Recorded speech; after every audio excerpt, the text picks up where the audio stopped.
আজকের ভিডিওটা তাদের জন্য যারা আইএলটিএস রিডিং এ 4 বা 4.5 লেভেলে স্টাক হয়ে আছেন। আপনি চাচ্ছেন ইমপ্রুভ করতে, কিন্তু কিভাবে ইমপ্রুভ করবেন তা বুঝে উঠতে পারতেছেন না। তো তাদের জন্য আজকের এই ভিডিওটা। আজকের ভিডিওতে আমি এমন একটা স্টাডি প্ল্যান বা এমন কিছু অ্যাক্টিভিটিস বলবো, যেগুলা যদি আপনি একটানা, বেশি না, মাত্র 2 সপ্তাহ, ফলো করতে পারেন, তাহলে আপনার রিডিং স্কিলে একটা সিগনিফিক্যান্ট চেঞ্জেস দেখতে পারবেন। তাহলে কথা না বাড়িয়ে আমরা আমাদের মূল আলোচনায় চলে যাই। আপনার যেহেতু লেভেল 4 to 4.5, তাহলে আমি ধরে নিচ্ছি আপনার হয়তো বা রিডিং এ 10 থেকে 12টা হয়, বা মাঝে মধ্যে একটু বেশি হয়, মাঝে মধ্যে একটু ফল করে। তাহলে এই জায়গা থেকে আপনি কিভাবে কাজ করবেন? আমি আপনাকে বলবো 2টা কেমব্রিজ বই নেন। সেটা হতে পারে 8-9, তা হতে পারে 9-10 বা 10-11। আপনি যে কোনো 2টা কেমব্রিজ বই নেবেন।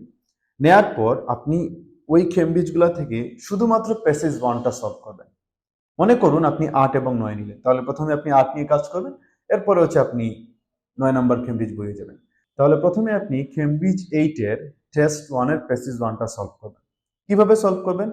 আপনি প্রথমে ওই প্যাসেজের সবগুলো আননোন শব্দ শিখেন, একটা নোট খাতা রাখেন, একটা নোট খাতায় সবগুলো আননোন শব্দ নোট করেন। নোট করার পর তার অর্থ লিখেন, শব্দগুলো একবার দুইবার রিভাইজ দেন, তারপর হচ্ছে আপনি এই প্যাসেজটা সলভ করেন। আপনার গোল হচ্ছে প্যাসেজ 1-এ যাতে আপনি 10টা সিকিউর করতে পারেন। মানে আপনার লেভেলটা আপনি এমন জায়গায় নিয়ে যাবেন যাতে করে প্যাসেজ 1-এ যাতে আপনার মিনিমাম 10টা হয়।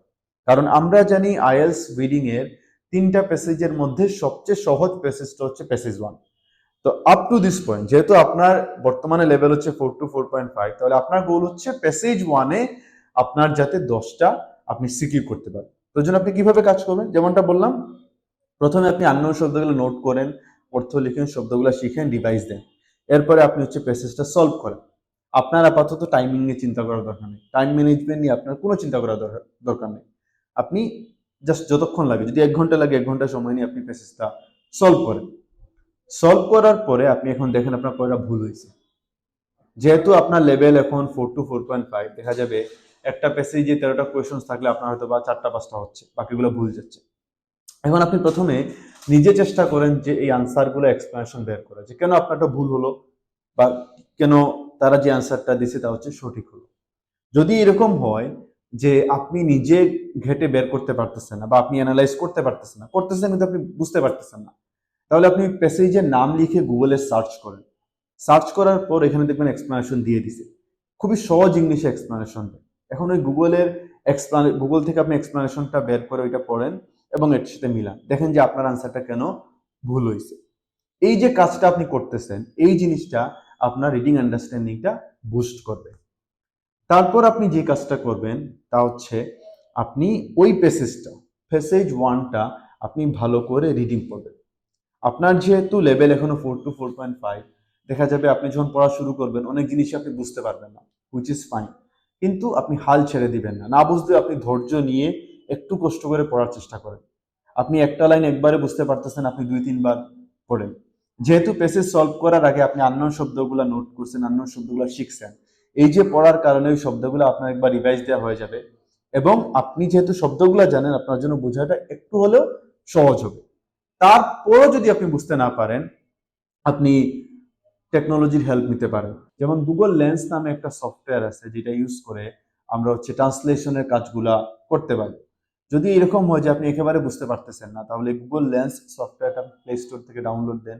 ডাউনলোড দিয়ে আপনি ওই প্যারাটা, যে প্যারাটা আপনি আগে পড়ছেন কিন্তু বুঝতে পারেন নাই, আপনি একটু স্ক্যান করেন, মোটামুটি একটা ট্রান্সলেশন আপনি ইংলিশ টু বাংলা পেয়ে যাবেন। অথবা আপনি গুগল ট্রান্সলেটরের হেল্প নিতে পারেন। হয়তোবা এখানে ট্রান্সলেশনটা 100% একিউরেট হবে না, এবং আপনার 100% একিউরেট হওয়ার দরকারও নেই। আপনার শুধুমাত্র জিস্ট সামারিটা বোঝা দরকার। তো এইভাবে আপনি ফুল প্যাসেজটা ভালো করে রিডিং করেন। তো আপনি এই কাজটা করবেন। আপনি জাস্ট প্যাসেজ 1টা সলভ করবেন। আপনি হচ্ছে প্রথমে আননোন শব্দগুলো শিখবেন, তারপর প্যাসেজটা সলভ করবেন, তারপর হচ্ছে আনসার আপনার যেগুলো ভুল হবে তার এক্সপ্লেনেশনগুলো বের করবেন। এরপরে সময় নিয়ে আপনি প্যাসেজটা ভালো করে রিডিং করবেন। আপনি সারা দিনে জাস্ট এই কাজটা করবেন। এইভাবে আপনি 2 সপ্তাহ কাজ করেন। প্রথমে আপনি কেমব্রিজ 8 এর 4টা টেস্টের প্যাসেজ 1 সলভ করবেন। তারপর হচ্ছে আপনি কেমব্রিজ 9 এর 4টা টেস্টের প্যাসেজ 1 সলভ করবেন। এরপরে আপনি চাইলে প্যাসেজ 2 তে যেতে পারেন, অথবা আপনি আরো 2টা কেমব্রিজের প্যাসেজ 1টা সলভ করবেন।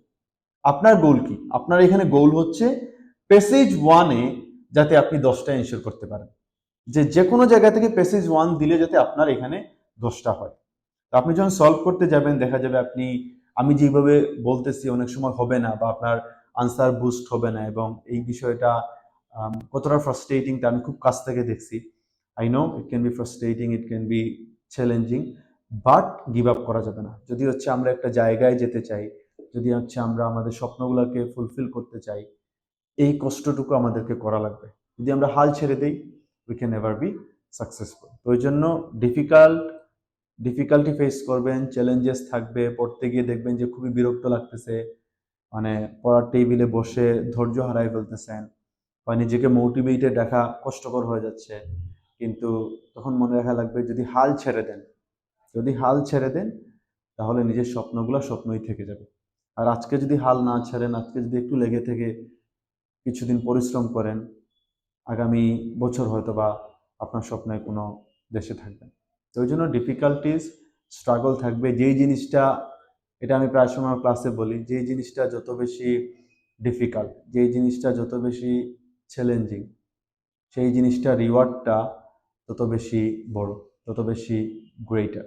তো ওই জন্য যদি ডিফিকাল্ট লাগে, এবং আমি জানি ডিফিকাল্ট লাগবে, পড়তে বসে দেখা যাবে নিজের পেশেন্ট ধরে রাখা, টেবিলে বসা will be very daunting and challenging task, কিন্তু নিজের স্বপ্নগুলা বাস্তবায়ন করার জন্য এই কষ্টটুকু আমাকে করাই লাগবে। যেমনটা বললাম, এইভাবে যদি আমরা অল্প কিছুদিন, বেশি না, যদি আমরা 2 উইকস কাজ করতে পারি, এই ভিডিওতে বলা যদি আমরা সবগুলা কাজ মাত্র 2 সপ্তাহ কাজ করতে পারি, ইনশাল্লাহ আপনাদের রিডিং স্কোরে একটা নোটিসেবল চেঞ্জ দেখতে পারবেন। তো আজকের মতো এতটুকুই। আল্লাহ হাফিজ। I'll see you soon with a new video. আসসালামু আলাইকুম।